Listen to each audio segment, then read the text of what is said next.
vile Kodi amekujibu, hakujibu vizuri. Kwanza ni wa PRSP, wacha nijibu vizuri. Kesi ya Malindi, wale walikuwa kwa kesi ya Malindi.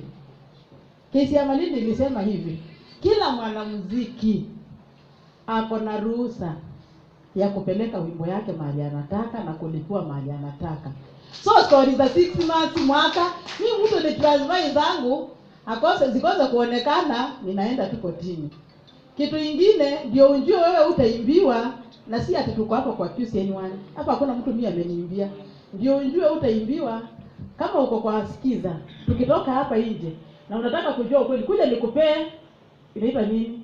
Email ya Sikiza, account ya Safaricom. Ukiwa una demand pesa yako ya kila mwezi, utakuwa unaitumia na Safaricom. Kwa hiyo hakuna story ya kusema tunaimbiwa. Tusiwekane kwa vitu vingine siasa. Hakuna story ya kusema tunaimbiwa. Tunaimbiwa, tunafanya nini? Sometimes tunapotea cause of lack of knowledge. Usiambiwa ati kuna mtu anaimba ile